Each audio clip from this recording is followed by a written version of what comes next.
CK राउतको जनमत party समेत सरकारमा जान तयार भएपछि सत्ता गठबन्धनलाई सामान्य बहुमत मुख्य पदहरूमा भागवण्डाको कसरत शुरू। संसदीय राजनीतिको 3 दशकभित्र कम्युनिष्ट पार्टी एमालेको उतार चढ़ाव अघिल्लो चुनावमा शक्तिशाली पार्टीको नेतृत्व गरे पनि यो पटक भने दोस्रो स्थानमा। दोलखा र बाजुरामा मतगणना कार्य जारी। स्याङ्जा 2 मा कंग्रेस उपसभापति धनराज गुरूङको अग्रता कायमै। भारत र अमेरिका बीचको संयुक्त सैन्य अभ्यासलाई लिएर चीनको आपत्ति। अनावश्यक टिप्पणी गरेको भारतको प्रतिक्रिया। र स्पेनलाई हराउँदै एसियाली राष्ट्र जापान विश्वकप फुटबलको नकआउट चरणमा प्रवेश। बेल्जियम र जर्मनी बाहिरिए। नमस्कार, कान्तिपुर डायरीका साथ म साथी रमेश र म अनिल। समाचार अब विस्तारमा। सरकार निर्माणका लागि सत्ता गठबन्धनलाई केही सीट नपुग्ने भएपछि कांग्रेस सभापति तथा प्रधानमन्त्री शेरबहादुर देउवाले जनमत पार्टीलाई सरकारमा सहभागी गराउने कसरत थाल्नु भएको छ। प्रत्यक्षतर्फ 1 सीट जितेको जनमतले समानुपातिकमा 4 सीट ल्याउने सम्भावना छ। देउवाले आफू निकट विमलेन्द्र निधि मार्फत जनमतका अध्यक्ष सीके राउतलाई हिजो बालुवाटारमै बोलाएर संघ र प्रदेश सरकारमा सहकार्यको प्रस्ताव गर्नुभएको हो। प्रस्तावलाई राउतले स्वीकार गरेको भेटमा सहभागी नेता निधिले बताउनुभयो। उहाँका अनुसार राउत नेतृत्वको पार्टी संघीय सरकार र प्रदेश सरकारमा सहकार्य गर्नेमा सहमत भएको छ। प्रधानमन्त्रीलाई भेटेपछि राउत माओवादी अध्यक्ष पुष्पकमल दाहाललाई भेट्न खुमलटार पुग्नु भएको थियो। दाहाल राउत भेट पनि सरकारमा सहभागिताको विषयमै केन्द्रित थियो। दाहालका स्वकीय सचिव रमेश मल्लले भन्नुभयो, म तपाईको प्रशंसक हो। तपाईले उठाएका कतिपय मुद्दा मैले पनि बोकेर हिँडेको छु भनेर सीके राउतले भन्नुभयो। 72 मा जसपा अध्यक्ष उपेन्द्र यादवलाई भारी मतान्तरबाट पराजित गरेर राउत पहिलोपल्ट संसदीय राजनीतिमा प्रवेश गर्नुभएको हो। प्रत्यक्षतर्फ जित्नेमा जनमतबाट उहाँ एक्ला हुनुहुन्छ, तर उहाँ नेतृत्वको पार्टीले बिहिबारसम्म समानुपातिकतर्फ 3.80% मत प्राप्त गरेको छ, जसअनुसार 4 सीट पाउने देखिन्छ। सत्ता गठबन्धनको नेतृत्व गरेको कंग्रेसले हालसम्म प्रत्यक्षतर्फ 55 सीट जितेको छ भने समानुपातिकतर्फ 32 सीट पाउने देखिन्छ। यो सहित कंग्रेसको कुल सीट 87 हुन्छ। प्रत्यक्षमा 17 सीट जितेको माओवादीको समानुपातिकमा 14 गरी कुल 31 सीट पुग्छ। एकीकृत समाजवादीले बिहिबार मध्यरातसम्म समानुपातिकतर्फ 3% कटाउन सकेको छैन। उसको प्रत्यक्षतर्फ 10 सीट छ। लोसपाको 4 र राष्ट्रिय जनमोर्चाको 1 सीट छ। यी समेत गर्दा सत्ता गठबन्धनको पक्षमा 133 सीट आउने देखिन्छ। ठूला दलको हैसियतमा कंग्रेसले पहिलो र माओवादीले दोस्रो चरणमा सरकारको नेतृत्व लिने गरी समझदारी बनाउने प्रयास भइरहेको स्रोतको भनाइ छ। एकीकृत समाजवादीका एक मन्त्रीका अनुसार पहिलो चरणमा कंग्रेसले सरकारको नेतृत्व गर्ने, माओवादीले राष्ट्रपति लिने र एकीकृत समाजवादीले सभामुख लिने गरी छलफल अघि बढ़िरहेको छ। माओवादी महासचिव देव गुरूङले भने कंग्रेसले पहिलो चरणमा सरकारको नेतृत्व लिने विषयमा पार्टीभित्र कुनै खालको कुराकानी नभएको बताउनुभयो। यसैबीच प्रतिनिधि सभामा प्रत्यक्षतर्फ दोस्रो र समानुपातिक मतमा पहिलो दल बनेको एमाले सरकार निर्माणमा सत्ता गठबन्धनको रणनीति कोर्ने भएको छ। निर्वाचनको हालसम्मको मतपरिणाममा सत्ता गठबन्धन बहुमत नजिक रहेकाले एमाले अन्तिम नतिजा आइसकेपछि मात्रै निर्णय गर्ने तयारीमा रहेको हो। एमाले उपाध्यक्ष विष्णु पौडेलले भन्नुभयो, हामी निर्वाचनको अन्तिम नतिजाको पर्खाइमा छौं। सबै नतिजा आइसकेपछि मात्रै औपचारिक निर्णय गर्नेछौं। कंग्रेस सभापति एवं प्रधानमन्त्री शेरबहादुर देउवा र माओवादी केन्द्रका अध्यक्ष पुष्पकमल दाहालबीच प्रधानमन्त्रीका विषयमा सहमति हुन नसक्ने अवस्था सृजना भए एमालेको नेतृत्वमा अर्को समीकरण बन्ने सम्भावना छ। यही गठबन्धन कायम रहे पहिला प्रधानमन्त्री को हुने भन्ने देउवा र दाहालबीच सहमति हुन बाँकी छ। उहाँहरूबीच सहमति हुन नसके कंग्रेस एमाले वा एमाले माओवादी र अन्य दलको समीकरण बन्ने देखिएको छ। कंग्रेस, माओवादी, एकीकृत समाजवादी, लोकतान्त्रिक समाजवादी पार्टी र जनमोर्चा यही गठबन्धनलाई निरन्तरता दिने पक्षमा छन्। प्रधानमन्त्री देउवा सीके राउत नेतृत्वको जनमत पार्टीलाई पनि गठबन्धनमा सहभागी गराउने प्रयासमा हुनुहुन्छ। सत्ता गठबन्धनकै सहयोगमा रौतहटबाट जितेका प्रभु शाह र किरण शाहसँग पनि गठबन्धन नेताले संवाद अघि बढ़ाएका छन्। एमाले पनि दलहरूसँग संवाद भने बढ़ाएको छ। सरकार बनाउन सत्ता गठबन्धनको दौड़लाई एमाले टाढैबाट नजर मात्र लगाएको उपमहासचिव प्रदीप गेवालीले बताउनुभयो। उहाँले भन्नुभयो, हालसम्मको निर्वाचन परिणाम हेर्दा सरकार बनाउन सत्ता गठबन्धनलाई एमाले भन्दा सहज देखिन्छ। गठबन्धनका नेता बहुमत पुर्याउन दिल्ली बजार कारागार पुगेका छन्। उहाँले भन्नुभयो, सत्ता गठबन्धनभित्र भागवण्डाको अन्तर सम्बन्ध कसरी अगाडि बढ्छ भन्ने अध्ययन भइरहेको छ। यसबेला हामीले दलहरूसँग छुट्टा छुट्टै सम्पर्कमा छौं। एमाले अध्यक्ष केपी शर्मा ओली र माओवादी केन्द्रका अध्यक्ष दाहालबीच मक्सिर 8 मा टेलिफोनबाट बधाई साटासाट भएको थियो। प्रतिनिधि सभाको प्रत्यक्षतर्फ कुल 165 निर्वाचन क्षेत्र मध्ये 3 स्थानको मात्रै मत परिणाम आउन बाँकी छ। 162 निर्वाचन क्षेत्रको अन्तिम मत परिणाम सार्वजनिक भएको अवस्थामा अब स्याङ्जा 2, दोलखा र बाजुराको मत परिणाम आउन बाँकी रहेको हो। मतगणना जारी रहेको स्याङ्जा क्षेत्र नम्बर 2 मा कंग्रेसका उपसभापति धनराज गुरूङले अग्रता बनाउनु भएको छ। उहाँले 9613 मत प्राप्त गर्दा एमालेकी सचिव समेत रहेकी पद्मा अर्यालले 7046 मत प्राप्त गर्नुभएको छ। स्वतन्त्र पार्टीका टिकराज गुरूङले 2882 मत ल्याउनु भएको छ।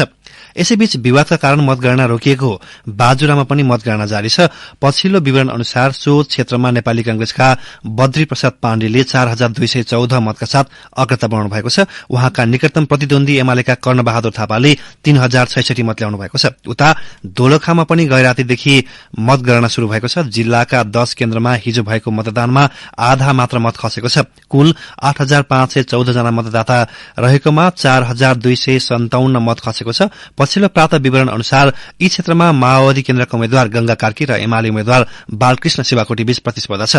माओवादी उम्मेद्वार कार्की 1355 मतसहित शीर्ष स्थानमा रहँदा एमाले उम्मेद्वार शिवाकोटी 763 मतसहित दोस्रो स्थानमा रहनु भएको छ। यस्तै राष्ट्रिय स्वतन्त्र पार्टीका उम्मेद्वार जगदीश खरेलले 104 मत प्राप्त गर्नुभएको छ।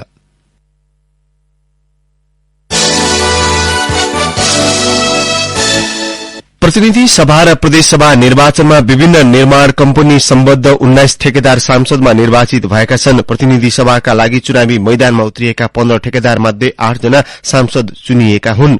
निर्माण व्यवसाय आफैमा वैधानिक र सम्मानित पेशा भएकाले यस्ता कम्पनीका संचालकहरू सांसद बन्न कानूनले निषेध गर्दैन।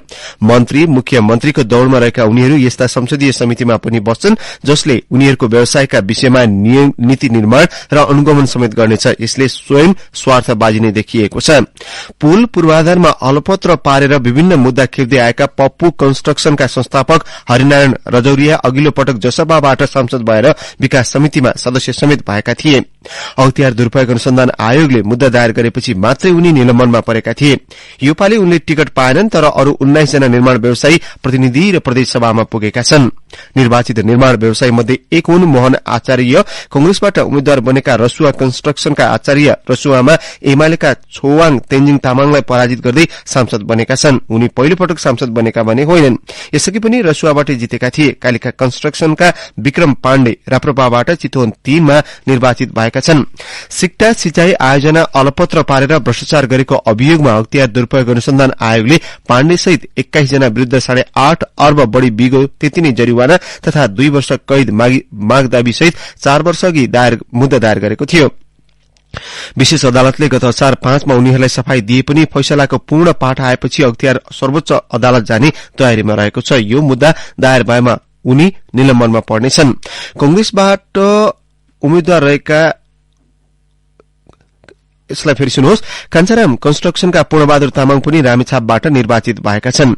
डोल्पाबाट बुद्ध हिमाली कन्स्ट्रक्सनका धनबहादुर बुढा निर्वाचित भएका छन्। ठेकेदारकै पृष्ठभूमिबाट आएका कृष्ण कुमार श्रेष्ठले पनि 12-4बाट चुनाव जितेका छन्। निर्माण व्यवसायको पृष्ठभूमि रहेका राजु थापाले स्याङ्जा 1 मा एमालेका नारायण प्रसाद मरासिनीलाई हराउँदै कंग्रेसबाट चुनिएका छन्। प्रतिनिधि सभातर्फ जयदेवी एसएस कन्स्ट्रक्सन सम्बद्ध दिक्पाल कुमार साई कंग्रेसबाट दैलेख 2 मा चुनिएका छन्। आजाद निर्माण सेवामा आबद्ध अमरबहादुर रायमाझी उदयपुर 2 बाट निर्वाचित भएका छन्। प्रदेशसभातर्फ पनि निर्माण व्यवसायको पृष्ठभूमिबाट आएका 18 उम्मेद्वार मध्ये 11 जनाले चुनाव जितेका छन्।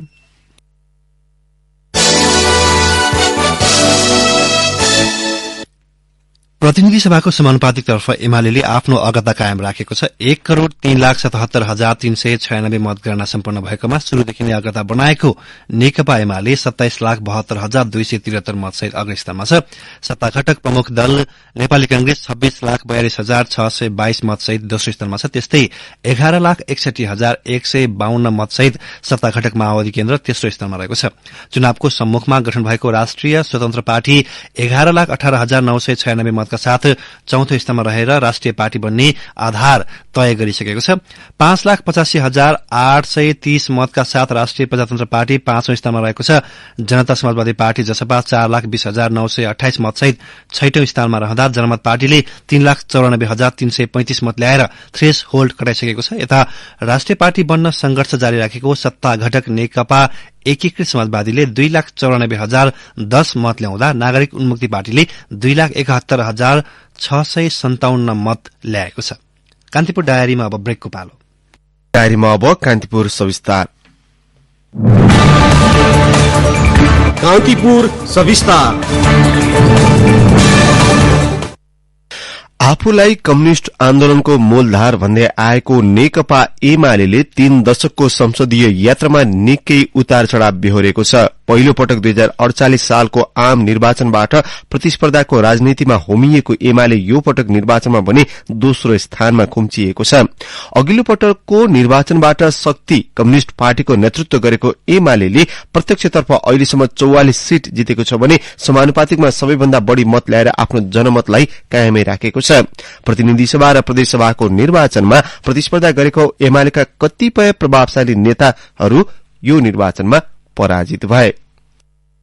2048 सालमा नेकपा एमालेको संसदीय यात्रा 205 सीट मध्ये 69 सीटको प्रतिनिधित्वबाट शुरू भएको थियो। 2048 सालमा दोस्रो ठूलो दलका रूपमा स्थापित भएका बखत एमालेका नेता मनमोहन अधिकारी र मदन भण्डारी निकै लोकप्रिय समेत मानिन्छन्। मनमोहन अधिकारी अध्यक्ष भएको पार्टीले 2051 को मध्यावधि निर्वाचनमा 205 मध्ये 88 सीट जित्दै आफ्नो नेतृत्वको पहिलो कम्युनिष्ट सरकार गठन गरेका थिए। त्यति बेला अल्पमतमा बनेको सरकार झण्डै 1.5 समय ढलेको थियो। आन्तरिक विवादका कारण वामदेव गौतमले पार्टी हटाएर अर्को दल गठन गरेपछि कमजोर बनेको एमाले 2056 सालको संसदीय निर्वाचनमा दोस्रो दल बन्यो। सो निर्वाचनमा एमाले 71 सीटमा सीमित भएको थियो। 8 वर्षपछि भएको संविधान सभाको पहिलो निर्वाचनमा एमाले तेस्रो पार्टी बन्यो। 601 सदस्यीय संविधान सभाबाट समानुपातिक र प्रत्यक्ष गरी एमाले 108 सीट प्राप्त गरेको थियो। तेस्रो दल भए पनि एमालेका तर्फबाट माधव नेपाल 2066 सालको जेठमा र 2067 सालको माघमा झलनाथ खनाल लगातार मुलुकका प्रधानमन्त्री बनेका थिए। प्रधानमन्त्री बन्ने होडबाजीका कारण खराब संसदीय अभ्यासको नजिर त्यस बखत स्थापित भएको थियो। तर 2070 सालमा भएको दोस्रो संविधान सभाको निर्वाचनमा दोस्रो पार्टीका रूपमा एमाले आफूलाई स्थापित गर्न सफल भयो। दोस्रो पार्टी एमाले त्यस बखत 575 मध्ये 175 सीट जितेको थियो। संविधान जारी भएपछि एमालेका तर्फबाट केपी शर्मा ओली पहिलो पटक प्रधानमन्त्री बनेका थिए। पार्टी अध्यक्ष, संसदीय दलको नेता र प्रधानमन्त्री सम्मको ओलीको राजनीतिक छलाङ सोही अवधिमा सम्भव भएको हो। समयक्रममा 2074 सालको संसदीय निर्वाचनमा एमाले सहितको गठबन्धनले झण्डै 2/3 मत प्राप्त गर्यो। 2/3 भएको गठबन्धनमा रहेका एमाले र माओवादीले तत्कालीन समयमा एकता गर्दै नेपाल कम्युनिष्ट पार्टी नामक शक्तिशाली पार्टी गठन गरेका थिए। तर पार्टी एकताको 2.5 वर्षपछि आन्तरिक किचोलका बीच सर्वोच्चको फैसलाका कारण फुटको शिकार भयो भने माधव नेपाल पक्षले विद्रोह गर्दै नयाँ पार्टी स्थापना गरे, जसको धक्का यो पटक एमालेलाई लागेको छ। राजनीतिक विश्लेषक खगेन्द्र प्रसाई एमालेको संसदीय यात्रालाई यसरी विश्लेषण गर्छन्। वर्ग सापेक्षता एउटा कुरा भने, दोस्रो कुरा चाहिँ त्यो भित्र जुन एक किसिमको सामान्य भन्दा सामान्य न्यूनतम केही लोकतन्त्र थियो क्या पहिला एमाले। नेपाली कांग्रेसको तुलनामा नेकपा एमाले बढी लोकतान्त्रिक पार्टी हो, आन्तरिक जीवनमा भन्ने कुरो स्थापित नै थियो हैन। त्यो चिज चाहिँ कमजोर हुँदै हुँदै हुँदै गएर त्यो नितान्त कर्मकाण्डी लोकतन्त्र या लोकतन्त्र लगभग निषेध भइसकेको र जति बाँकी छ त्यो चाहिँ कर्मकाण्डी। जस्तो त्यसको महाधिवेशन हेर्नु न, त्यो महाधिवेशन बाहेक सबै थोक हो क्या। त्यो मेला हो, त्यो उत्सव हो, त्यो हाहो हो, सबै थोक हो, तर त्यो महाधिवेशन होइन हैन। त्यसैले त्यो पार्टीभित्रको आन्तरिक लोकतन्त्रलाई त्यसले छ्याउँदै गइसकेपछि पार्टी कमजोर हुँदै जान्छ। चुनावकै मुखमा पनि त्यस्ता कतिपय मान्छेले पार्टी छोडे, कतिपय मान्छे टिकट पाएन, निष्क्रिय बसे, के भयो नि त। त्यो चाहिँ आन्तरिक लोकतन्त्रको अभ्यास नहुँदा उत्पत्ति भएका छन्। संसदीय उतार चढ़ावका बीच एमालेको 2054 सालमा वामदेव गौतम र सीपी मैनालीबाट शुरू भएको फुटको सिलसिला अझै पनि जारी नै छ। दोस्रो संविधान सभा अगाडि महेन्द्र राय यादव, अशोक राई, उर्मिला अर्याल, रामचन्द्र झा लगायतले पहिचानको राजनीतिका लागि एमाले परित्याग गर्दै अन्य पार्टीमा सामेल भएका थिए। त्यसै गरी गत वर्ष छुट्टिएको माधव नेपाल र झलनाथ खनाल समूहको एकीकृत समाजवादी पार्टी सक्रिय छ। नेता वामदेव गौतमले समेत पार्टी परित्याग गरी वामपन्थी एकताको प्रयासमा छन्। 2074 को निर्वाचनमा प्रत्यक्षमा 80 र समानुपातिकमा 41 सीट जितेर ठूलो पार्टी बनेको एमाले यसपटकको निर्वाचनमा दोस्रोमा खुम्चिएको छ। 5 दलीय गठबन्धनका कारण कमजोर हुन सक्ने आकलन विपरीत एमाले आफ्नो जनमत जोगाएको देखिन्छ। निर्वाचनको अन्तिम नतिजा नआउँदै एमाले अध्यक्ष ओलीले भनेका छन्, धाँधली गरेर लुटफाट गरेर हामीलाई प्रमुख पार्टी हुन दिइएन।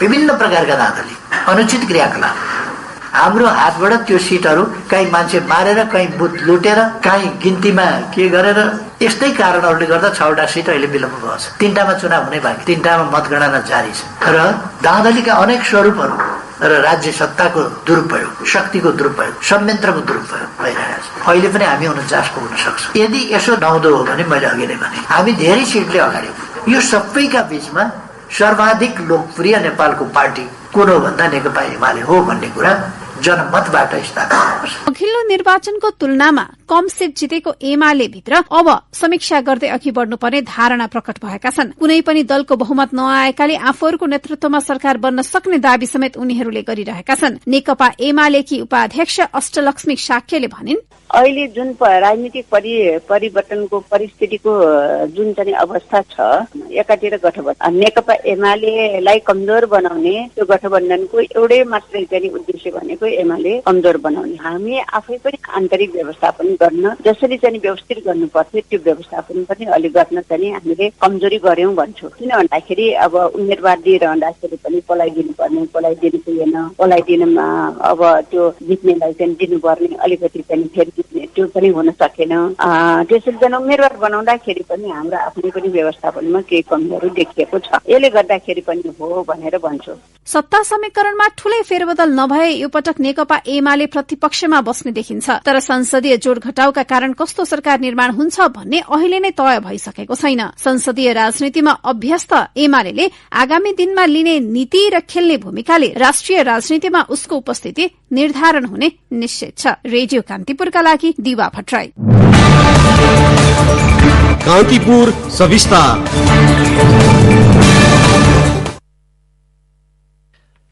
सुरक्षाकर्मीको हत्या अभियोगमा फरार तर महोत्तरी 1 बाट प्रतिनिधि सभा सदस्यमा निर्वाचित लक्ष्मी महतो कोइरीलाई संविधान दिवसमा विभूषण घोषणा गरिएको पाएको छ।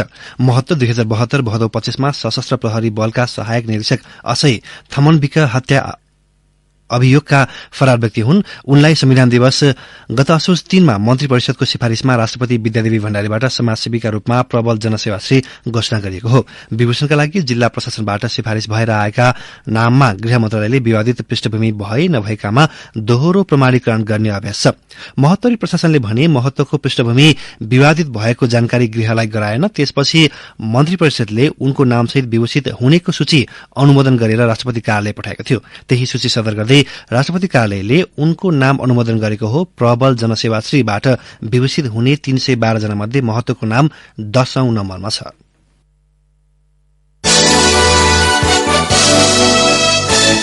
भाषा आयोगमा 5 सदस्य थपिएको 5 महिना भयो, तर ती सदस्यले कार्यकक्ष मात्रै होइन सेवा सुविधा समेत पाएका छैनन्। एक सदस्यले भने साउन 4 गते शपथ लिँदा त साँच्चै जिम्मेवारी पद सम्हाल्न पुगेका छौं भन्ने लागेका थियो, तर नयाँ सदस्यको निम्ति बजेट रहेनछ, के कति सेवा सुविधा पाउँछौं भन्न समेत थाहा पाउन सकेका छैनौं। मन्त्री परिषदले गत असार 27 गते अमर गिरी, कृष्ण प्रसाद न्यौपाने, मातृका पोखरेल, गोपाल अस्क र अमृत योन्जन तामाङलाई 6 वर्षका लागि सदस्य नियुक्त गर्ने निर्णय गरेको थियो। यसअघि आयोगका अध्यक्ष लवदेव अवस्थी र सदस्यमा उषा हमाल नियुक्त थिए। अध्यक्ष अवस्थीको गत भदौमा कार्यकाल सकिएपछि हमालले कार्यवाहक अध्यक्षको जिम्मेवारी सम्हाल्दै आउनु भएको छ। आयोगले सरकारले वार्षिक बजेटमा विनियोजन गरेको रकम अपुग भएकाले अर्थ मन्त्रालयबाट थप बजेट नआएसम्म नयाँ सदस्यलाई सेवा सुविधा दिन नसकेको उल्लेख गरेको छ।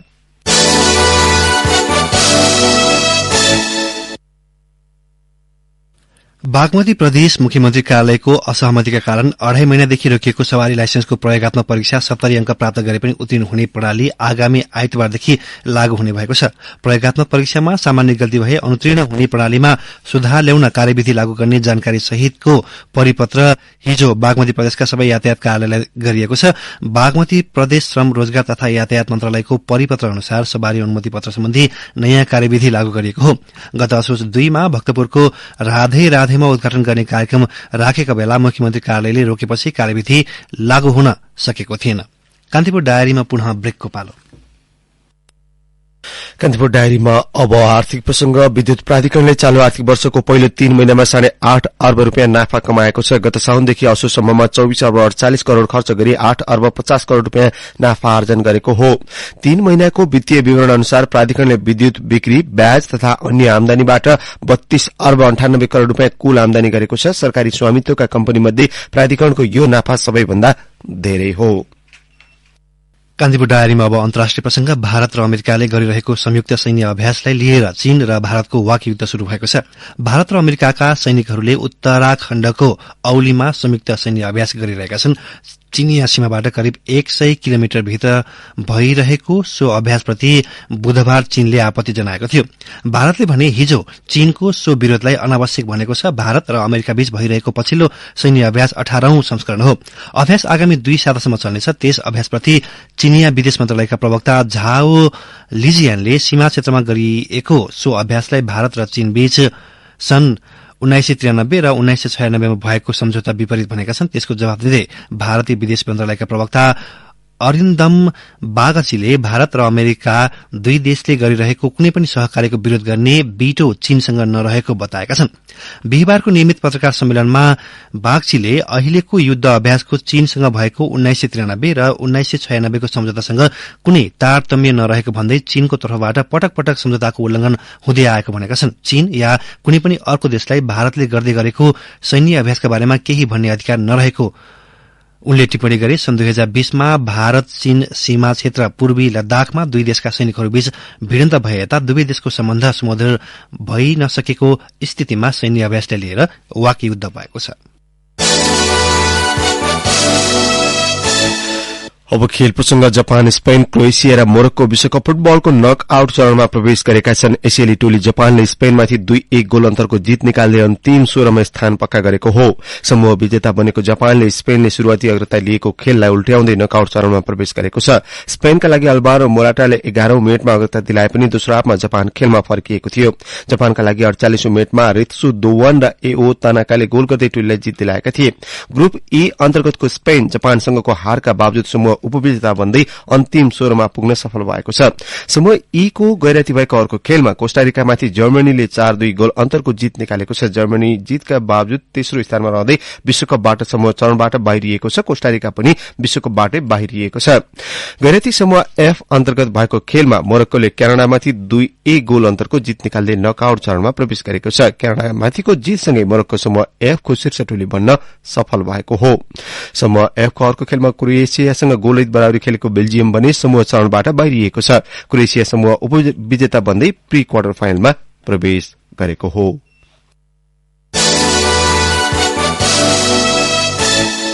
अब मौसम सम्बन्धी जानकारी। मुलुकका पहाड़ी भूभागमा आंशिक बदली रही अन्य स्थानमा मौसम सामान्यतया सफा रहने जल तथा मौसम विज्ञान विभागले जनाएको छ। केही बेर अघि 9 डिग्री सेल्सियस मापन गरिएको काठमाडौँ उपत्यकाको अधिकतम तापक्रम आज 21 डिग्री सेल्सियस पुग्ने विभागको अनुमान छ। सूर्योदय बिहान 6:38 भयो भने सूर्यास्त भरे साँझ 5:08 हुनेछ। अस्ट्रेलिया प्रसंगसहित कान्तिपुर डायरीको यो बुलेटिन अहिलेलाई यही सकिन्छ। साथी रमेश र म अनिल बिदा माग्छौं। नमस्कार।